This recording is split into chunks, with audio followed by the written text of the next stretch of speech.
Hello दोस्तों, नमस्कार। Santoshi IAS में आप सभी का स्वागत है। डेली की तरह रिवीजन हम करते हैं। चलते हैं, आज हम यहाँ पर 2015 यूपी पीसीएस का जो पेपर हुआ था उसका सॉल्यूशन लेकर आए हैं।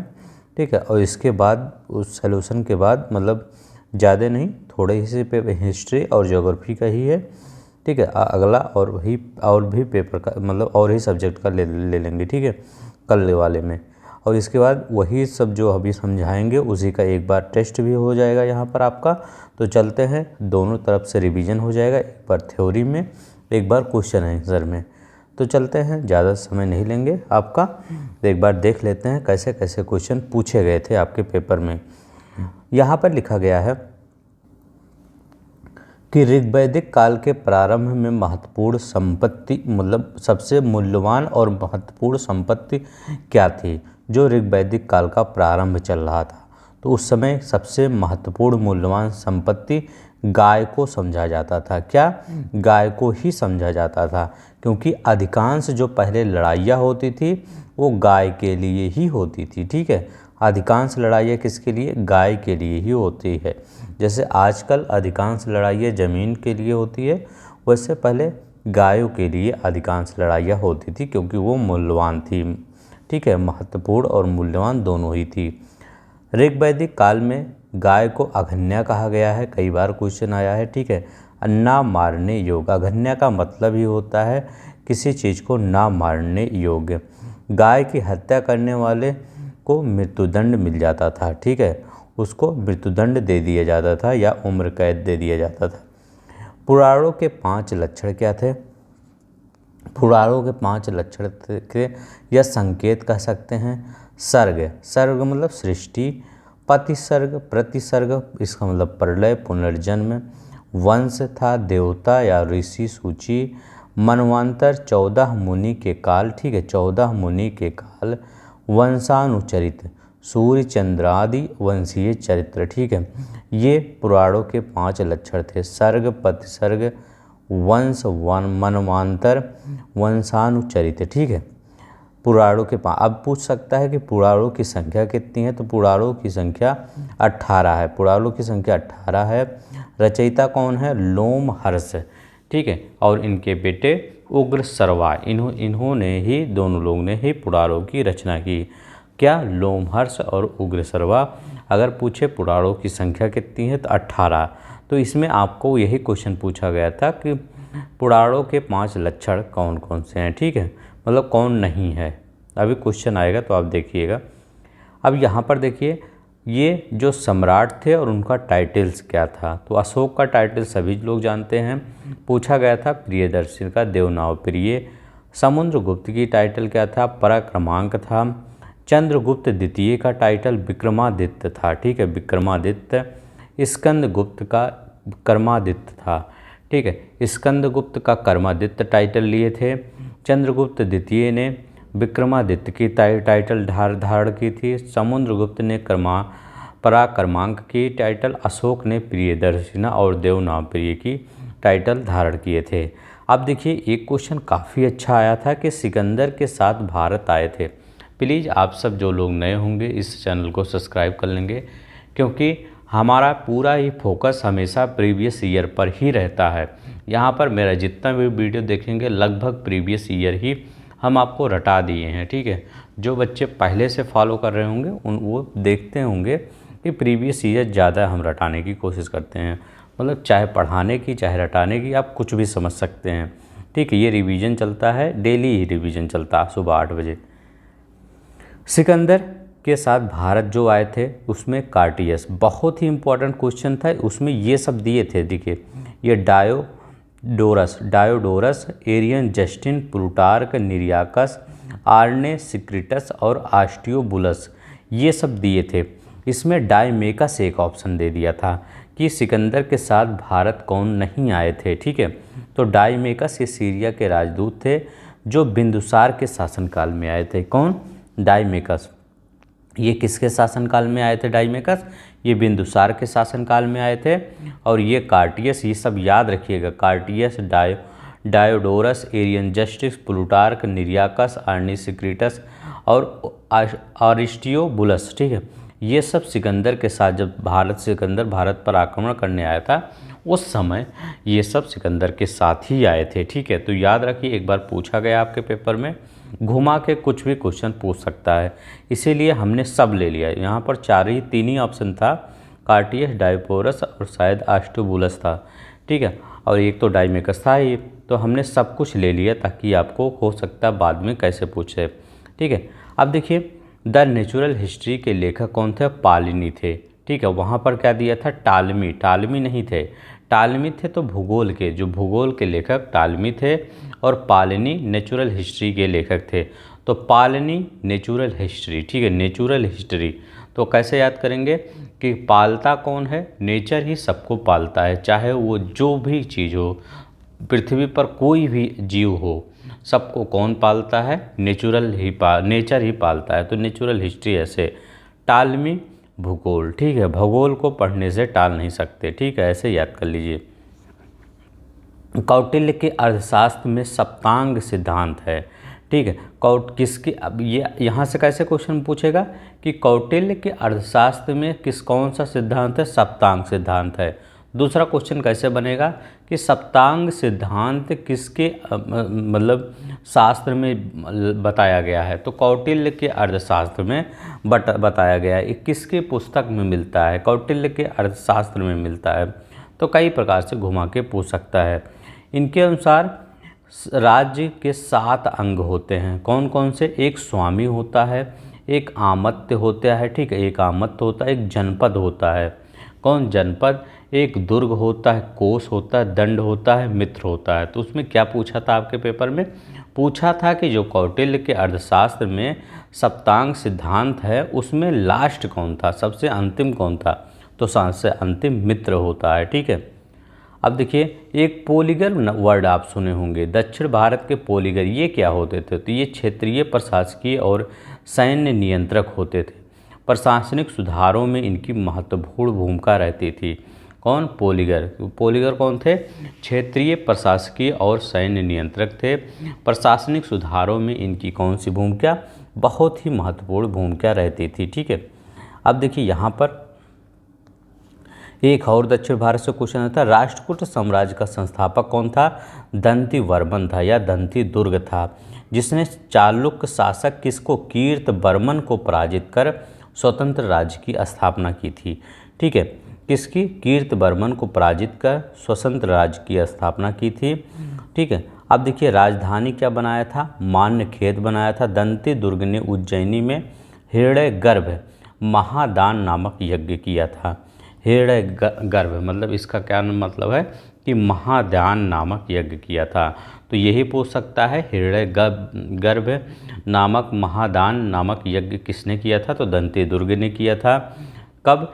कौन? राष्ट्रकूट का साम्राज्य का संस्थापक कौन था? दंती वर्मन या दंती दुर्ग राष्ट्रकूट वंश का संस्थापक था।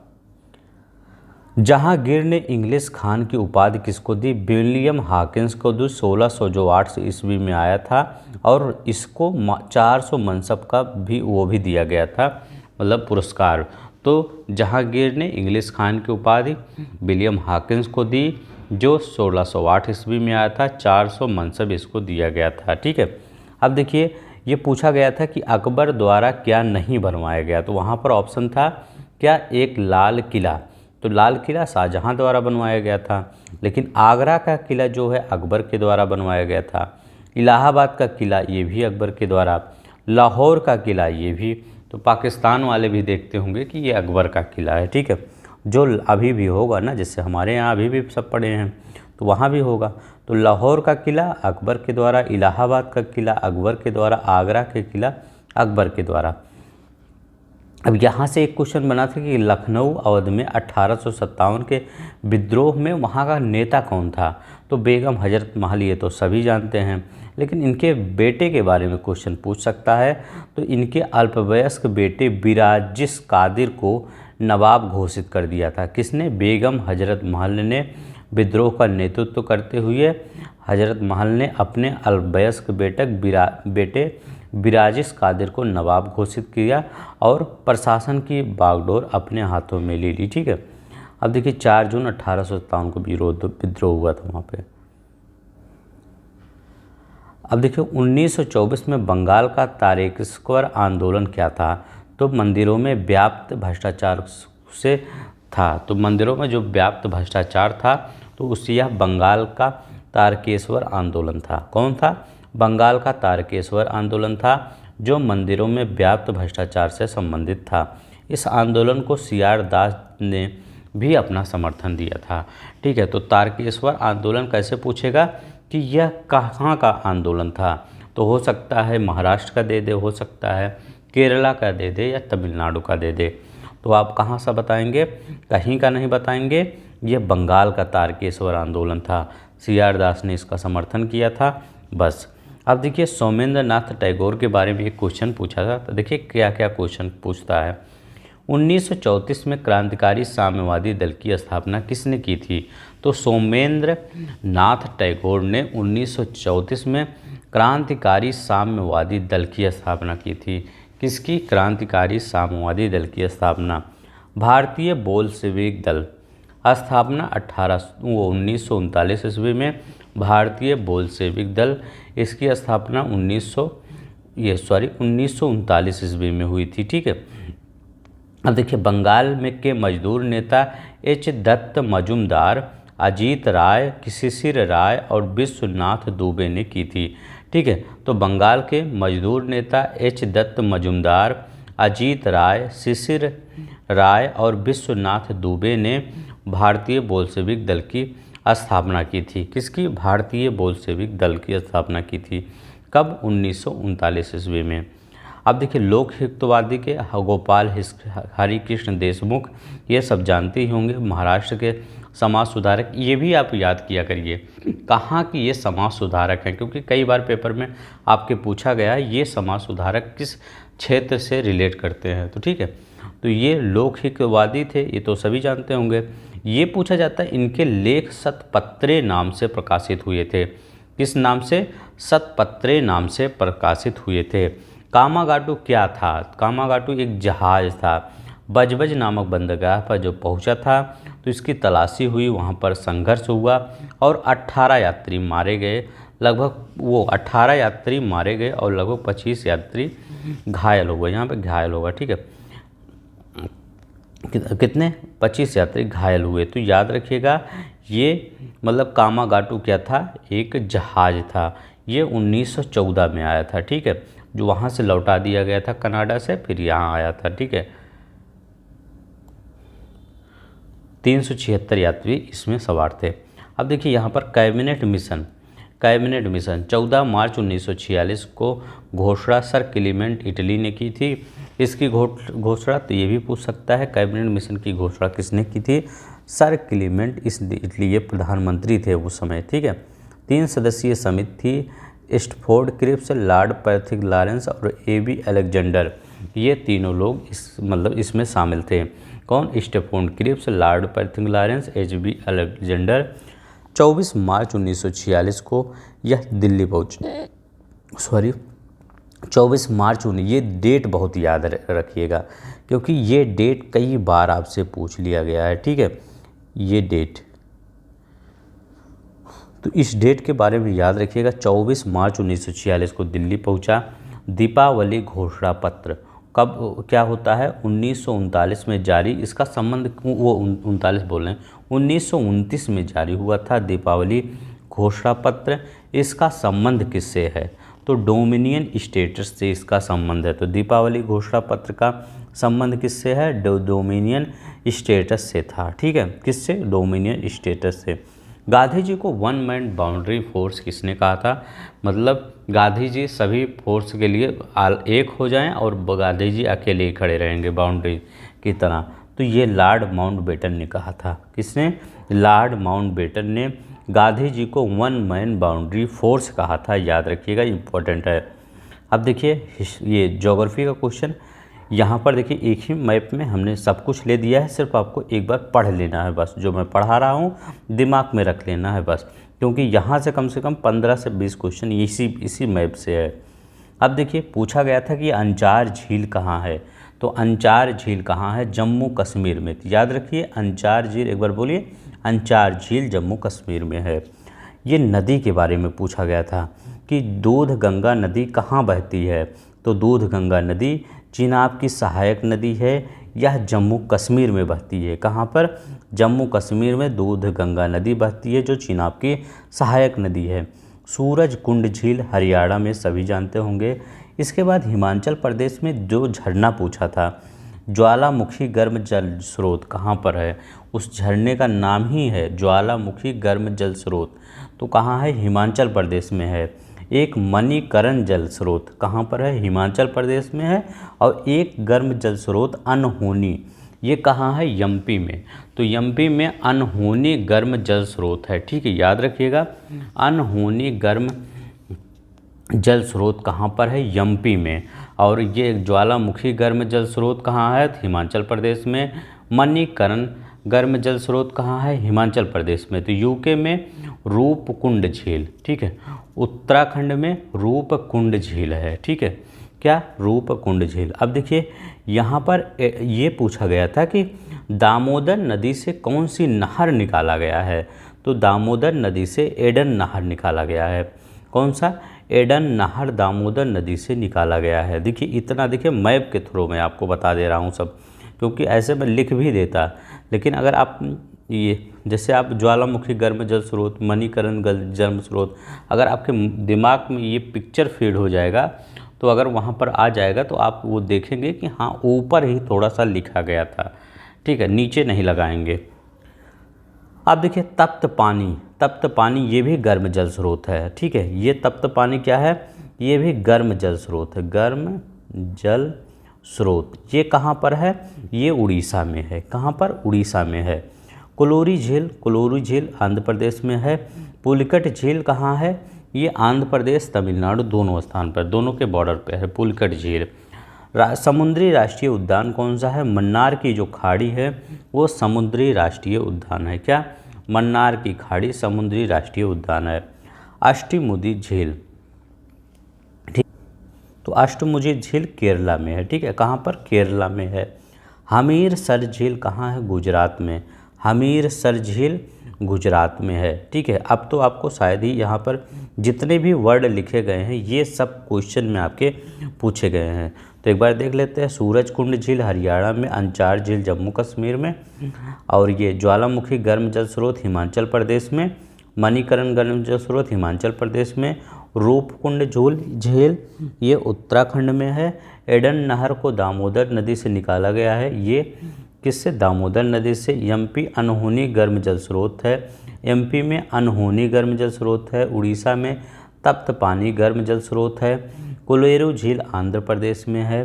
पुलिकट झील आपके आंध्र प्रदेश तमिलनाडु दोनों में है। समुद्री राष्ट्रीय उद्यान मन्नार की खाड़ी, ठीक है, यहीं पर है तमिलनाडु और श्रीलंका के बीच में। अष्टमुडी केरला में है। हमीरसर गुजरात में है। दूध गंगा नदी ये जम्मू कश्मीर में है, ठीक है। अब देखिए हम क्या कर लेते हैं, अब क्वेश्चन आंसर कर लेते हैं, ठीक है। चलिए देखते हैं क्वेश्चन आंसर कह क्या रहा है। अब देखिए यहाँ पर क्या कह रहा है? कह रहा है वैदिक काल के प्रारंभ में निम्नलिखित किसे महत्वपूर्ण संपत्ति समझा जाता था। महत्वपूर्ण संपत्ति किसको समझा जाता था? तो अभी हमने बताया काऊ को, ठीक है, गाय को, सब आप कर लेंगे। सर्ग, प्रतिसर्ग, वंश, मानवंतर, वंशचरित संकेतक हैं, किसके संकेतक है? देखिए ये पीसीएस 2015 में क्वेश्चन पूछा गया, अगर उस समय होगा उस समय कन्फ्यूज है, लेकिन पढ़ लिए हैं पुराणों से। अब देखिए नेक्स्ट देखते हैं, यहाँ पर देखते हैं। यहाँ पर अशोक को क्या कहा जाता है? देखिए सिंपल ही क्वेश्चन आया था। समुद्रगुप्त को पराक्रमांक कहा जाता था। चंद्रगुप्त द्वितीय को विक्रमादित्य कहा जाता था। स्कंदगुप्त को कर्मादित्य कहा जाता था, ठीक है। डी का तीसरा, तो डी का तीसरा सिर्फ एक ही में है, स्कंदगुप्त को कर्मादित्य एक ही में है, लगा दीजिए। निम्नलिखित में कौन सिकंदर के साथ भारत नहीं आया था?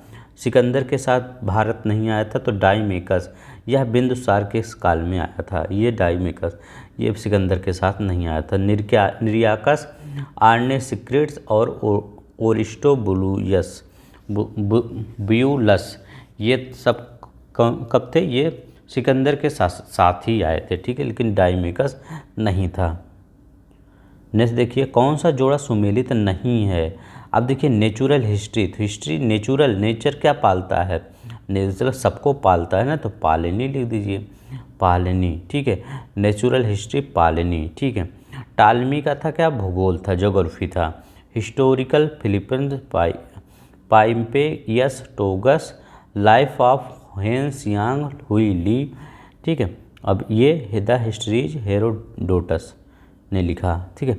अब देखिए राज्य के सप्तांग सिद्धांत के अनुसार राज्य का 7वां अंग कौन था, राज्य का 7वां अंग कौन था ये बताइए। तो राज्य का 7वां अंग मित्र था, क्या था, मित्र था। पोलिगर कौन थे, अभी हमने बताया पोलिगर कौन थे, तो पोलिगर कौन थे, क्षेत्रीय प्रशासकीय और सैन्य नियंत्रक, territorial administrative and military governor थे पोलिगर। पोलिगर बहुत बार पूछा गया है, याद रखिएगा। निम्नलिखित में से किसने हृदय गर्भ धार्मिक नेता, वो हृदय गर्भ धार्मिक कार्य कराया था, निम्नलिखित में से किसने हृदय गर्भ धार्मिक कार्य कराया था, तो किसने, दंती दुर्ग ने, ठीक है, दंती दुर्ग ने करवाया था। नेक्स्ट देखते हैं, मुगल सम्राट जहांगीर ने निम्न में से किसे इंग्लिश खान की उपाधि दी थी। 1608 ईस्वी में आया था, 400 मनसब भी पाया था, कौन, विलियम हॉकिंस, ठीक है, किसको, विलियम हॉकिंस को। अब देखिए निम्नलिखित में से किस किले का निर्माण अकबर के राज्यकाल में नहीं कराया गया था, तो दिल्ली का रेड फोर्ट जो है उसका निर्माण नहीं कराया गया था। Agra fort, Allahabad fort, Lahore fort, ठीक है, इन सब का निर्माण अकबर ने कराया था, ठीक है। अब देखिए लखनऊ में 1857 स्वतंत्रता संग्राम का नेतृत्व किया किसने किया, हजरत महल ने, ठीक है, ये सब सिंपल क्वेश्चन है। 1924 का बंगाल का तारकेश्वर आंदोलन किसके विरुद्ध था, कौन सा आंदोलन, तारकेश्वर आंदोलन, तो किसके, मंदिरों में जो भ्रष्टाचार था उसके विरुद्ध था, ठीक है, किसके, मंदिरों में भ्रष्टाचार था। सोमेंद्र नाथ टैगोर द्वारा स्थापित दल का नाम क्या था, तो उस दल का नाम क्या था, रिवोल्यूशनरी कम्युनिस्ट पार्टी, क्रांतिकारी साम्यवादी दल। निम्न में से किस अधिवेशन के लिए कांग्रेस ने पहली बार एक महिला अध्यक्ष चुना था, तो कब पहली बार, ये जो महिला अध्यक्ष चुना गया था, तो ये किस अधिवेशन में, ये कलकत्ता सेशन में 1917 में ही महिला सदस्य चुना गया था। इसके बाद 25 में प्रथम भारतीय महिला, ठीक है, सरोजिनी नायडू, पहले ये एनी बेसेंट यहाँ पर चुनी गई थी 1917 में। लोकहितवादी उपनाम से किसे जाना जाता है, ठीक है, लोकहितवादी, तो किसको, गोपाल हरि देशमुख को। कामागाटू मारू क्या है, तो कामागाटू मारू एक जहाज है, ठीक है। 1946 में कैबिनेट मिशन का नेतृत्व किया गया था, किसके द्वारा किया गया था, 1946 में कैबिनेट मिशन का नेतृत्व तो किसके द्वारा किया गया था, ये सर पैथिक लॉरेंस के द्वारा किया गया था, किसके, सर पैथिक लॉरेंस के द्वारा। वर्ष 1929 में जारी किसे दीपावली घोषणा पत्र का संबंध था, जारी किए गए दीपावली घोषणा पत्र का संबंध किससे था, डोमिनियन स्टेटस से था, किससे, डोमिनियन स्टेटस से था। गांधी जी को वन मैन बाउंड्री कहकर किसने पुकारा था, तो माउंटबेटन ने पुकारा था।